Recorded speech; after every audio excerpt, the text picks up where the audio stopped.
Hello,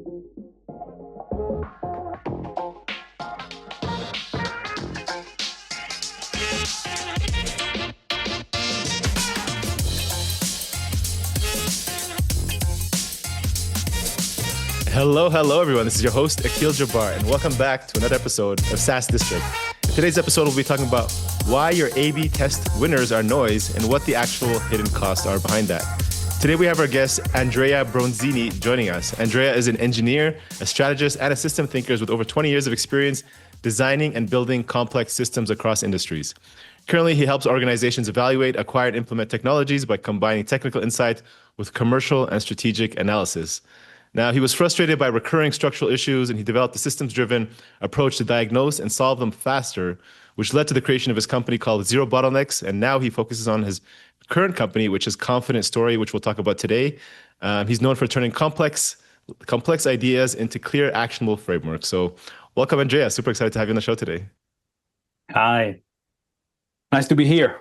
Yeah, excited to go through. I mean, lots of interesting stuff to go over. Today we'll focus on some of the stuff we're talking about, which is A/B testing. You build systems across industries. I've been working at ZeroBottlenecks. That's you're the company, or one of your companies that you manage. Maybe before we get into some of the A/B testing, could you share a little bit about yourself, and then what are some of the bottlenecks that companies are typically coming to you to say, hey, like, help me out, Andrea. How can you solve this? Yeah, so my name is Andrea, and I've been helping online companies to grow for about 20 years now. Along the way, I noticed that my clients tend to have always the same kind of issues. So I started to think there must be a way to kind of analyze what are the problems, what are the bottlenecks, and have a framework to make some diagnostic. And that's how ZeroBottlenecks was born. Now, another issue that was coming up very often was that companies were running A/B tests, and they had problems because they were finding winners. So they see in the experiment increase in lift in conversion rate, but then they roll out the experiment and they deploy the variation, and this lift is just not there. So I think many of the listeners may have experienced this problem themselves. Also, another manifestation of the same problem is that if you run an experiment today, and you run the very same experiment in 2 months' time, like you run it again, you're going to measure completely different numbers. And usually people think, oh, the conditions have changed, like traffic, maybe intent, maybe some competitors have done something, so your conversion rates are affected. But actually, you don't need to go that far. I mean, you don't need all these excuses. Noise can explain all this change. And so during my research about bottlenecks, about A/B testing, and I do a lot of simulation. So I built a set of tools that they're built to understand noise. Now, the problem with noise is that we know that there is noise, right? And you know that if you measure something, it's not 100% correct. Yeah. But this particular thing that we are trying to measure, and I'm talking about conversion rates or lift, which is a combination of two conversion rates, A and B, right? So these things are called stochastic processes. They're random. They're not like a thing you can measure like with a ruler. If you measure a table, for example, you take the measurement 3 times, and 3 times, more or less, you're going to get the same measure, right? And this is the disconnect with our intuition, that we live in a world that it's physical and we can measure things. But when it comes to conversion rates, it doesn't work like that. And the noisiness, it's much larger than what we feel, what we can imagine. So that's why these tools I built are so powerful, because you can see the noise. And then once you see it, you cannot unsee it. You're going to be more careful. Yes, since we're blinded to our own experiments, right? We just focus on the results and what we're doing, but we don't understand actually, like, hey, there's all these other factors we're because ignoring. You don't have this visceral sensation of how large noise can be. That's a good point. And the consequence, I'm going to show you the tool and I'm going to guide the listeners through the experience here. I want you to experience noise. Yeah. But the consequence is that if you measure a lift, say 8%, so we run an A/B test and we find a winner, and this winner seems to have 8% lift. That 8% is not 8%. That's the entire point of the story here. Yeah. Most likely it is overestimated. And it can be overestimated by a lot. Like it could be 2%, not 8%. And this leads teams and companies to kind of plan on a lift that doesn't really exist, at least in that magnitude. And also you have seen like case studies, like we increased the conversion rate 12%. No, you didn't. These numbers, again, there may be lift, but it's very hard to quantify how much it is. So we have to be careful because the entire strategy of the company can be blinded by this wrong lift. I mean, the company can make wrong decisions if they are blinded by the lifts. Absolutely. And just to be clear, people listening in, for people, we're talking about A/B testing, landing pages, websites. So you're testing out, copy, design, images. I guess just to be clear, right? That's what we're talking about here inside your app. Most people are testing for a lift in terms of conversion, usually, I think in this case, right? Some kind of conversion metric. So, before we get into some of the sharing the screen and more about into the A/B testing, can we talk a little bit about kind of your background, mix engineering, strategy, system design? Can you share a little bit how you think about shape the way you look at business decisions, and then also building out KPIs for teams, which is first, very important. Yeah, sure. As well. Yeah. So essentially, I'm an engineer, and but I've worked in every field of engineering, and then somehow I ended up in sales. And so I've seen the entire thing, the entire marketing funnel, been on the marketing side, on the sales side. And I believe business is a process, is essentially a process. And there are inputs and there are outputs. So that's how I see a business. And for me, the way I've been helping companies is to look at the numbers and understand how these numbers are coming to be. So where people come from, where do people go, what are they doing? This all results in numbers, right? And looking at these numbers, you can understand how the process behind the numbers is moving. And this is again the concept of bottlenecks. There are constraints in this process, and these people have to move. Money has to move in a certain way, and by looking at how people are moving, how money is flowing, you can understand what is working and what is not. Correct. And this is a very engineering approach, if you want, because we don't guess. We just look at the numbers and understand what's not working in the business. And what kind of KPIs are you generally building out for teams? How do you suggest them to structure that? Yeah, you have to, well, this is pretty simple. You have to map your funnel. And by funnel, I don't like the word funnel because there is a lot of different concepts attached to it. Right, so I call it conversion path. It's the conversion path. So people come from whatever traffic source you have. They land on a page, then they read the page, they click on a button, they go on another page, maybe you have a product page, maybe you have a pricing page, and you need to map all these possible ways to get to the payment, all right? Correct.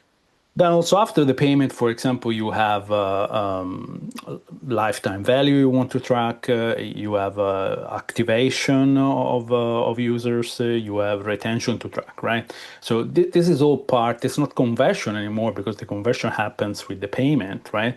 But still it's part of the journey of the user through the site and with the business, right? So as a company, you must have a very good idea of the process itself and the numbers that are associated with each stage of the process. Right. And I help companies do this basically to figure out how people move and where are the places where the company should focus attention. Because one of the problems is that companies are doing a lot of activities, but some activities move the needle, while other activities are just a check. Yeah, I've done it, but it doesn't help. Yeah, sometimes we think we're doing a lot, so we think we're moving things forward. But sometimes, like, okay, we need someone to say, hey, this is actually where you need to focus. This is all noise, kind of what we're talking about here. What are some maybe common decision-making bottlenecks that you see inside companies today when they're coming? Is like where at what point in the the funnel or the journey or the conversion points or inside the business you say like these are generally the biggest bottlenecks? Like, hey, can you help me out here? Okay, so this is not easy because it requires experience, expertise. You need to know what you're doing. But I would say, so if you have to optimize the business, let's talk about this conversion path, which also ties to A/B testing. If you have to optimize the business, you want to first start bottom to top, because you need to make sure you don't have anything broken. All right. So you start from the payment page, and you come up and you make sure that everything is working. You don't have to A/B test, but you need to make sure that everything can work as it's supposed to work. Okay. So the first pass is bottom to top. Then you want to optimize top to bottom for two reasons. First, because you need to get more people in the top so that you get numbers in the bottom. Correct. If you have very small number of people in the funnel, well, you don't have enough people to test. So you want to increase the number of people as early as possible in the funnel. And the second reason, which is not often talked about, but it's very important, is that if you were to optimize the entire funnel bottom to top, and then you change your ads, for example, you are putting new different people inside the funnel. So all the optimization you have done before, it's not good anymore. So that's why it's important that you figure out the ads, so the let's say the acquisition strategy first. Lead generation, lead generation, traffic generation, that has to be figured out first, because that determines the type of people you get in the funnel. And also it drives your messaging. Like if you are trying to acquire a particular ICP and you start ideal client profile, if you start to get these people inside the funnel, then you want to talk about things on the funnel. You want to frame your product in a way that these people respond to. If I were to optimize bottom to top, well, when I arrive to the top and I want to raise the traffic, maybe I need to adjust the messaging, right? And then I'm going to undo everything that is downstream. So that is the important approach. Then in terms of bottlenecks, well, that's very specific to the company, but you have many activities like marketing, maybe you're writing blog posts, maybe you're doing podcasts. So you need to track the numbers and see what is that is not generating the return that it's appropriate for the amount of effort you are spending. And so looking at these numbers at some point, again, the activities are many. I have a model, it's like 85 bottlenecks. So one of them is the bottleneck. You can have only one bottleneck at a time, but there are many different possibilities. Love it. So let's Andrea, let's get into maybe talking about the A/B test winners. We've been talking about this now, kind of more practical. Let's get into the practice of it. So people who are listening in, if you want to follow along, maybe watch the video. If not, if Andrea will share through it as well. But if you want to share your screen, Andrea, so we're saying, many A/B test winners are actually noise. Let's see what that actually looks like so people can understand what the noise actually means. Yeah. Okay. Can you see my screen? Not yet. Still loading, I believe. Yeah, now we can see it. Okay. So you're looking here at a tool that I call Noise Explorer. And the job of this tool is to make you understand the noise and how much of it we have when we make experiments. Again, it's not only about experiments, it's also about conversion rate. So if you use KPIs, and every business does, your KPIs have this problem, and the problem is noise. Actually, noise is not the problem. Noise is something that helps us. The problem is mistaking noise for certainty. All right. So I'm going to show you here one thing. We have on the chart, for the listeners who are not seeing this image, I will explain. We have a chart with a measured lift. This green dot here is lift, and the value of this lift is 8.33% in this example, right? So now I'm gonna push this button here, run observation, and this will generate an alternative measurement of this very lift. Same value, 8.33, but it's a different version of what we could have measured. All right. So here we have this lift is on 28 days of data. We have 12,000 users on the A variation, 12,000 users on the B variation, so same number. And in conversions, we have 480 conversions on A and 520 on B. All right. So B looks better than A at this point. Right. So just to clear, people this is 50% traffic, 50% going to A, 50% going to B. And we're running an experiment for 28 days, and then we're measuring the conversion of both of those. And we got 8.33. Now, if I run another experiment, let's say, so this is what I could have observed, all right? Now, in this particular case, we passed very close to what we actually have observed, you see? But if I do it again, look at this. You see? This is the same underlying lift. It's 8.33. But what comes out in terms of measurement is completely different. Now, if you are not seeing the chart, this run at 28 days is going through minus 0.8. And the one we observed is 8.3. So there is a difference of 8%. And if we do it again, check this out. This one here is 15%. You see? Now you see that between the top measurement that we had, which is 15, and the bottom is basically minus 1, there is 16% difference. And that is the range of measurements we could have gotten out of our experiment. And if I keep doing this, it gets it gets noisy, you see? And it gets a particular shape. It looks like a trumpet, you see, like the beginning is very wide, and then suddenly it shrinks. There is kind of a sort of knee here, and then it goes converging, but not how people think. This thing does not converge to 8.3. It converges to a very wide interval, which is, like in this example, is 16% top. And in the bottom here, we have plus 1. So you still have 15% range for your lift. You don't know what is exactly. You see? So this is to make you grasp the uncertainty of lift, like the magnitude of lift. We see that at some point here, it's above the red line. Red line is 0. So it becomes positive, but we still don't know how much this lift is. And another thing we can see from this chart is that here in this area at the very right end of the chart, we have 12 weeks, all right? But almost nobody runs experiments for 12 weeks. Right, yeah, it's usually a month. If you run an experiment for 4, you are about here. And here the uncertainty is even larger.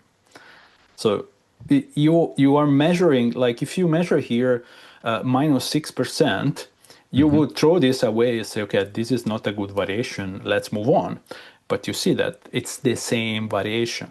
It was 8, now it's minus 6.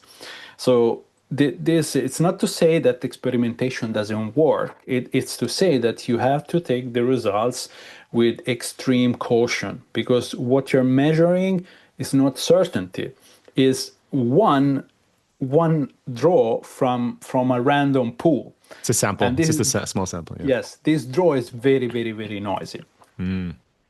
Now, I would, you have questions?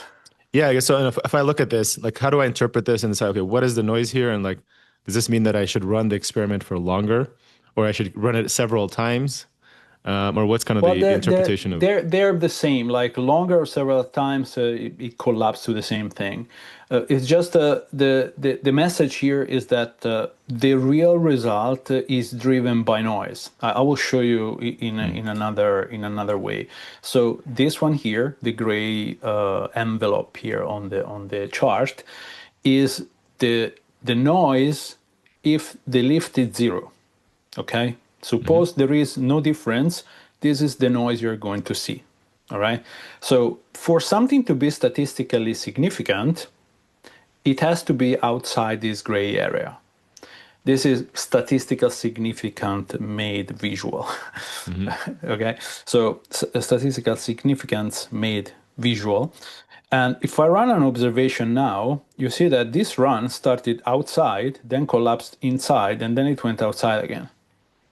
So if I were to observe this, probably day 5 here was already, oh yeah, this is a winner. Then by day 24, I'm not so sure anymore, you see? And then it goes up and down. Let's run another one. This is never statistically significant. And yet it's the same underlying data. It's the same effect, but in this case, the noise is like adversarial, and it's pushing against the signal. So in a way, noise is helping the signal to surface. Think of it like a wave in the ocean. You're trying to measure a ripple, but there is a wave which is going up and down, and you can see the ripple only if the wave is going up. If the wave is going down, you miss the ripple entirely. And this is the same. So this is what we are doing when we are running an A/B test. And we need to get a little bit this run as well. You see, it's completely in the gray. So again, we didn't measure anything here. It's not significant. And we need a little bit of luck. You see, now this is going out. And again, the simulator here shows you that, well, in this case, about maybe 50% of these runs are out and 50% are under the noise. So it's very hard for this particular one to call it. But that is what noise does. Now, moving on to KPIs. If we look at conversion rates, this is conversion rate. We have just 2 numbers, same story. We can draw multiple runs, and the observed value of conversion rate changes every time. Okay. Right. Now, here I have a little feature here. There is a link. If you click on this, you will open another tool checking this particular. Let's do it like this. 4 numbers. So now we are checking 2 KPIs. All right, and this thing tells me that there is a 90% probability that this is a true effect. Okay.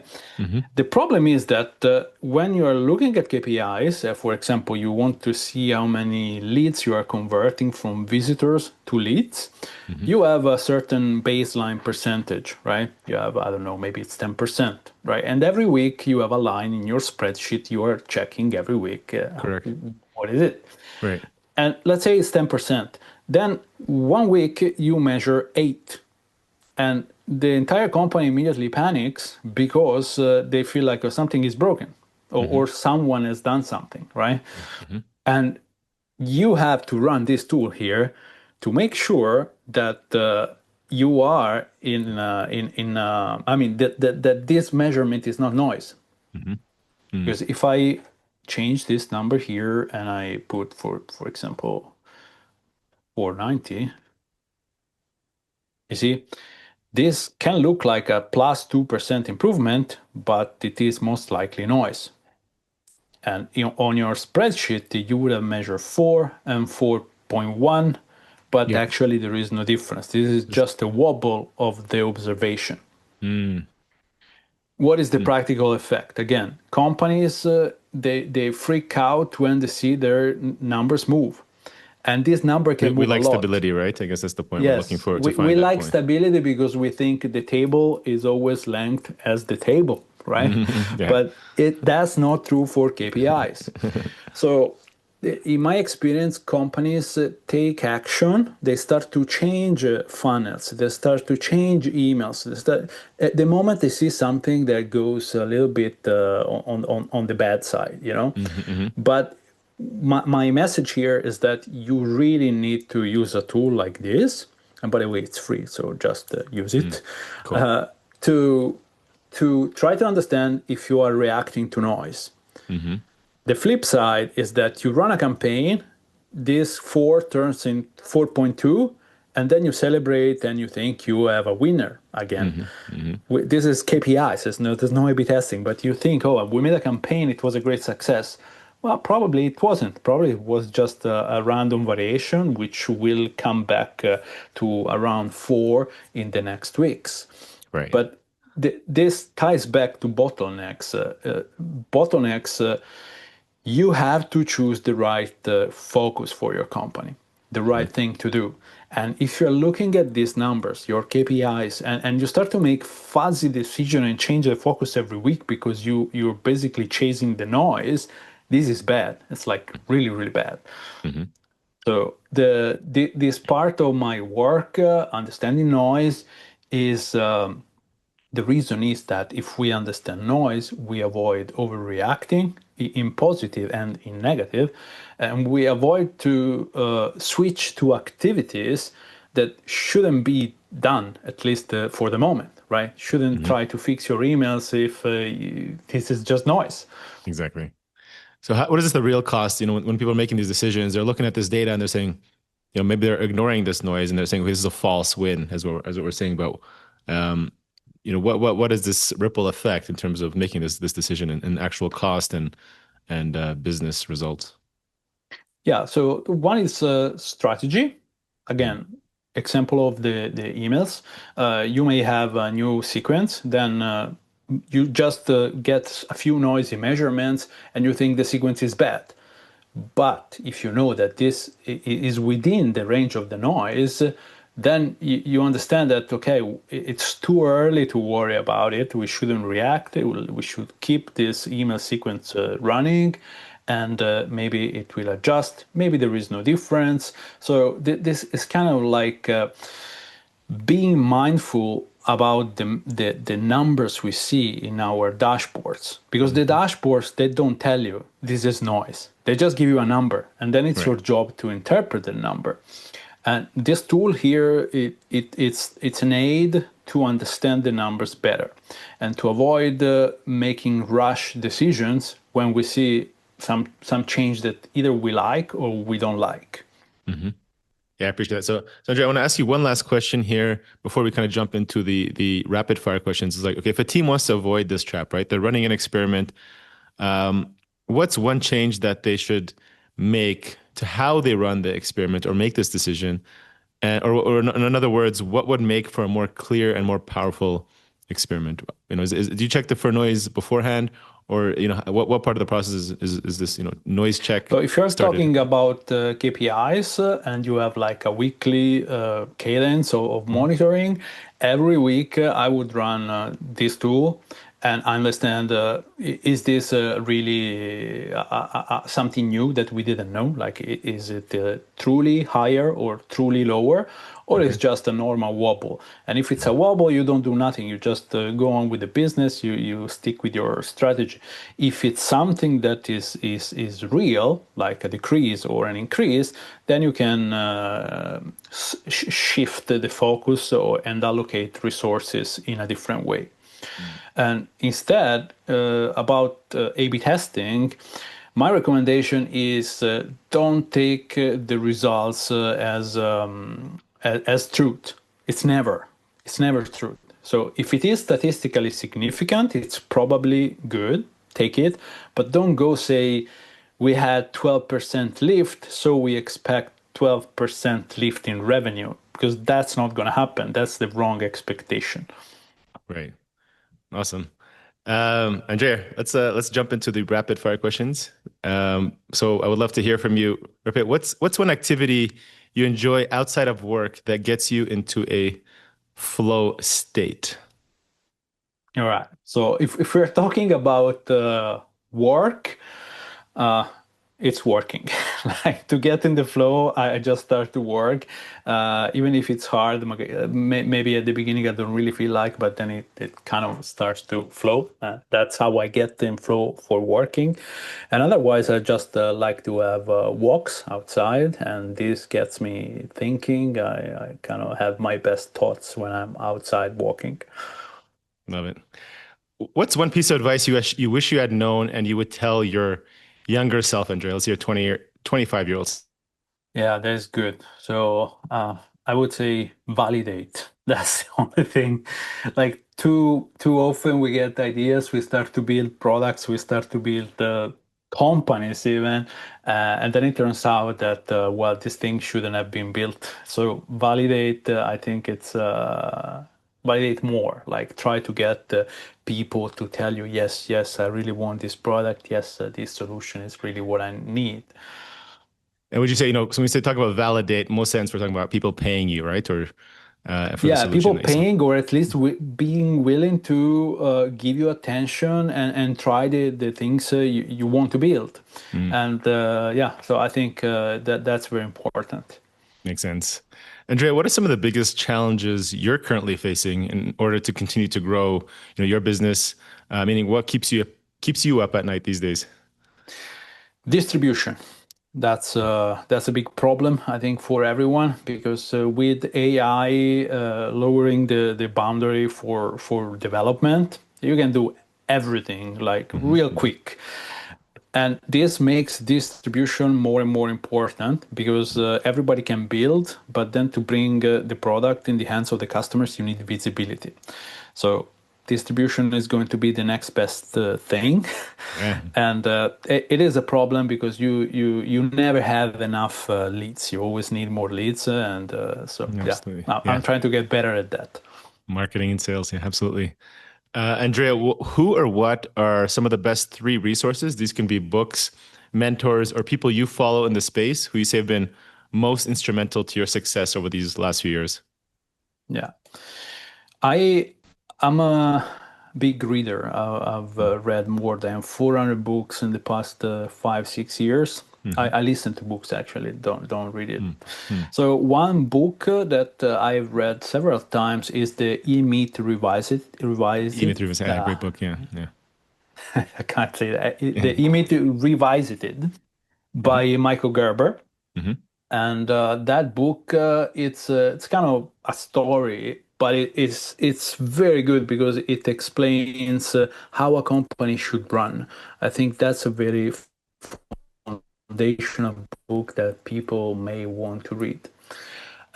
Another book is all the work of Donald Miller, Storybrand. I don't know Mm-hmm. if you know him. For sure. Yeah. This framework, the Storybrand framework, basically teaches how to tell a story about your company, about what you do, that people can join. They can see themselves in what you do, and it's very helpful framework. And then more recently is obvious Alex Hormozy, Mm-hmm.